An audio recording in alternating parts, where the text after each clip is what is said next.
Sekolah Minggu DBS. Terima kasih sudah nonton video ini. Supaya tidak ketinggalan video lainnya, klik subscribe dan bunyikan loncengnya. Ting, ada saran dan pertanyaan? Silakan tulis di komentar. Sukihontu, sampai jumpa. Di sutta yang lain juga Buddha mengatakan begini, ini juga bagus saya informasikan kepada Anda. Ada hal-hal yang tidak mungkin para biku. Apa itu hal yang tidak mungkin? 1, karma baik menghasilkan penderitaan adalah tidak mungkin. 2, karma buruk menghasilkan kebahagiaan itu adalah juga hal yang tidak mungkin. Jadi pahamilah, kalau Anda ingin bahagia, lakukan karma baik. Loh, tapi saya melanggar sila malah bahagia loh Bante. Nah ini Anda berarti pertapa dan brahmana tadi. Oh melanggar sila kok bahagia, saya melanggar sila bahagia Bante. Nah ini kayak pertapa dan brahmana tadi loh. Ini sebab, ini akibat. Nah Buddha kan mengajarkan, sebelum ini ada, sesudah ini ada. Ya kan? Jadi belum tentu kebahagiaan itu muncul dari pelanggaran sila, kan akhirnya begitu. Nah sekarang dipertegas lagi oleh Buddha, no way. Dalam hal apapun, karma buruk bisa menghasilkan kebahagiaan. Kalau Anda melanggar sila kok masih bahagia, berarti karma baik Anda masih berbuah. Tunggu tanggal mainnya. Karma buruk itu untuk berbuah, ya. Mari kita lanjutkan. Nah, di sutanya ada kalimat seperti ini. Karena hal itu, kata-kata Buddha, ketika hancurnya tubuh jasmani, setelah kematian, ia muncul kembali dalam kondisi menderita dan seterusnya, bahkan di neraka. Dan karena ia di sini telah menghindari membunuh makhluk hidup, atau ia di sini telah membunuh makhluk hidup, sama saja. Ini sutanya saya ambil satu saja.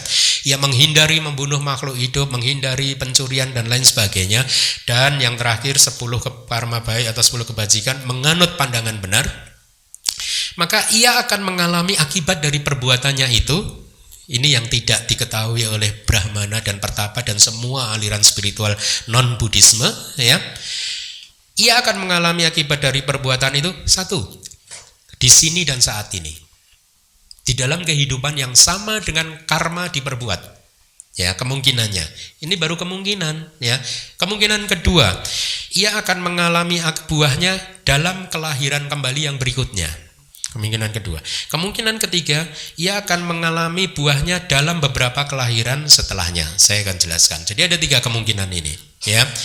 Bayangkan Anda melakukan karma baik, ya.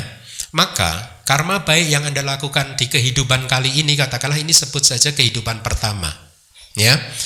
Karma baik yang Anda lakukan di dalam kehidupan nomor pertama ini mempunyai 3 kemungkinan munculnya buah. 1, buahnya bisa saja muncul di kehidupan saat ini juga, di kehidupan pertama.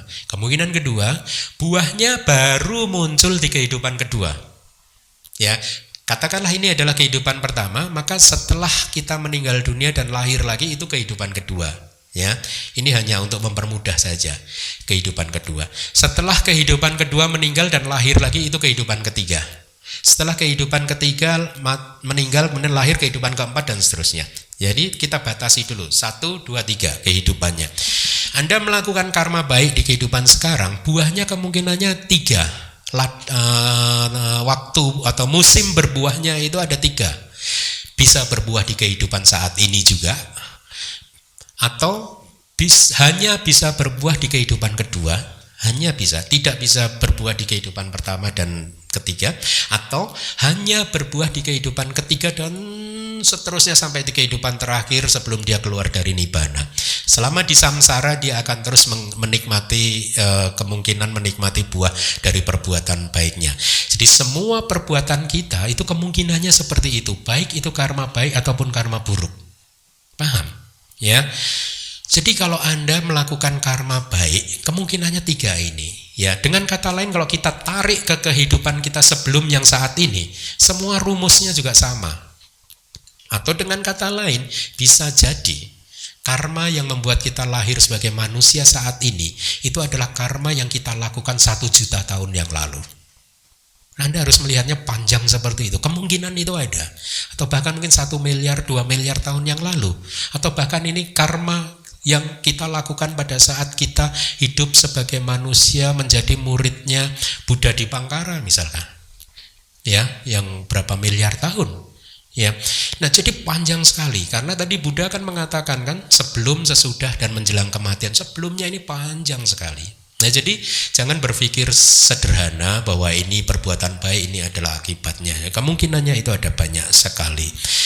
Nah, lalu apa yang dimaksud dengan di sini dan saat ini? Pertama, artinya yang buahnya harus dialami di sini dan di tempat itu. Itu adalah yang dimaksud dengan di sini dan saat ini. Artinya sebenarnya karma diperbuat di kehidupan saat ini, buahnya juga di kehidupan saat ini.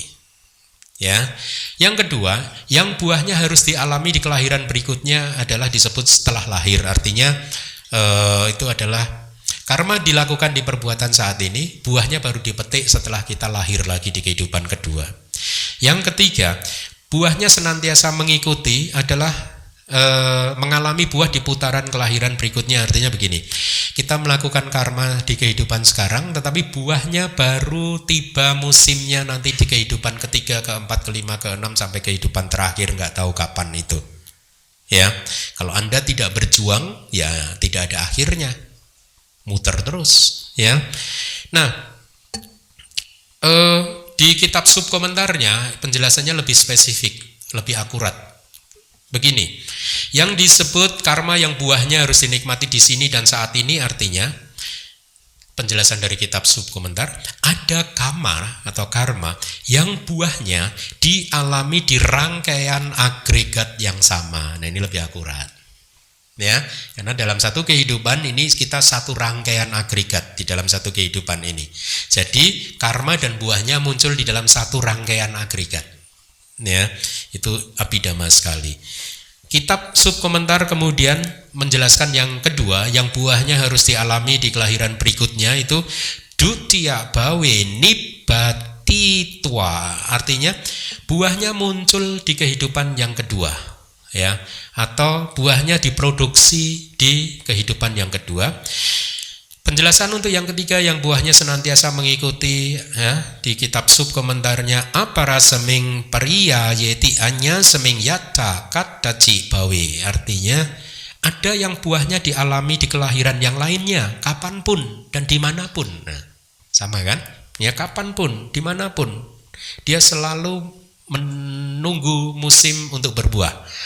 Bisa di kehidupan ketiga dan seterusnya. Ya. Nah, di abhidhamma juga diajarkan satu jenis kama lagi yang disebut kama ahosi. Ahosi itu artinya apa sih? Ada di masa lalu, tapi sekarang sudah nggak ada lagi. Karmanya itu ada, tapi sekarang udah nggak ada. Masa lalu ada. Nah, ini istilah teknis dari kama ahosi.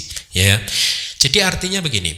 Kalau Anda melakukan karma yang buahnya harus berbuah di kehidupan sekarang, tetapi di sepanjang kelahiran kehidupan yang sekarang ini, karma tersebut tidak mendapatkan kondisi untuk berbuah. Akhirnya Anda meninggalkan kehidupan dan ini dan kemudian lahir di surga. Ya, seneng kan? Anda lahir di surga semuanya, atau lahir ke manusia, enak mana? Di surga nggak ada sangga loh.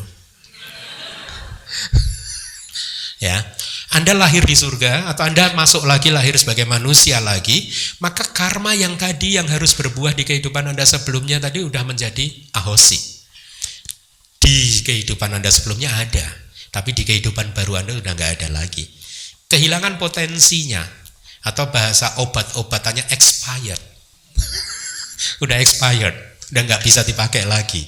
Ya, nah sama. Karma yang buahnya harus berbuah di kehidupan kedua. Kalau Anda di kehidupan kedua sepanjang kehidupan itu tidak ada kondisi yang membuat karma itu berbuah, kemudian Anda meninggalkan kehidupan yang kedua, lahir lagi sebagai manusia atau sebagai dewa, maka karma itu tadi expired lagi.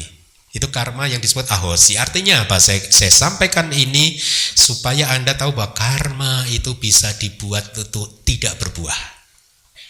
Lebih kepada poin yang ingin saya sampaikan, kalau Anda sudah melakukan karma buruk, jangan hidup di masa lalu itu, jangan menyesalinya, lakukan segala usaha supaya karma buruk itu tidak berbuah. Itu pesan yang ingin saya sampaikan, ya. Tidak semua